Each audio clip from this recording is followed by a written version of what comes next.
আমার ভাইয়ার জন্য আম্মু নিজ হাতে ২টা পুডিং এবং অনেকগুলো পুলি পিঠা বানিয়েছে। যেহেতু এর আগে আমি বাসায় ৩টা পুডিং একসাথে বানিয়েছি এবং আম্মু আমার জন্য পুলি পিঠা বানিয়েছে, তখন তো ভাইয়া খেতে পারে নাই। এর জন্য আজকে আম্মু আমাদের বিকালের নাস্তা ২টা পুডিং, অনেকগুলো পুলি পিঠা বানিয়ে রেখেছে। সবাই একসাথে বিকেলবেলা নাস্তা করতে বসলাম। এদিকে দেখেন আমার ভাইয়া কত তাড়াতাড়ি পুডিং কাটিং করে ফেলেছে। আর আমি খেয়ে দেখতেছি পুডিং গুলো কেমন হয়েছে। আসলে মজা হয়েছিল, বাট লুকিংটা এত ভালো হয়নি। জানি না আম্মু কিভাবে করেছিল, আমি দেখিনি, আমি টোটালি জানতাম না। বাট বিকালবেলা এতগুলো সুন্দর সুন্দর ফেভারিট নাস্তা দেখে খুবই ভালো লাগতেছিল।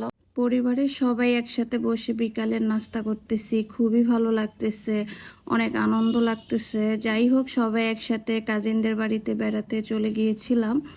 আমি প্রথম আমার বড় ফুফাতো বোনের শ্বশুরবাড়িতে বেড়াতে গিয়েছি পরিবারের সাথে, এবং এই যে দেখতেছেন ভালোই মজা করতেছি।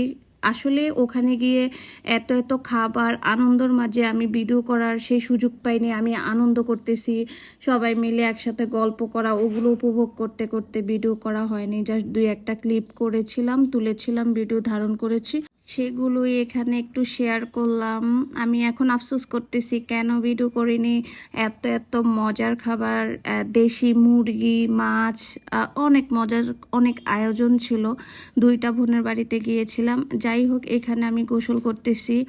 আম্মু চলে এসেছে আমার আনন্দ দেখে। আম্মু করবে গোসল এখানে। আম্মু অনেক বছর পর করেছে। আমিও অনেক বছর পর পুকুরে গোসল করেছি। ছোটবেলায় করতাম, বড় হওয়ার পর যখন দেখি মানুষ পুকুরে অনেক কিছু ধোয়, আমি ভাবতাম পুকুরে সব ময়লা থাকে, এই ময়লার মধ্যে সবাই গোসল করে। না, পুকুরে নাকি ৭ থেকে ১০ জন ফেরেশতা প্রতিদিন ক্লিন করে।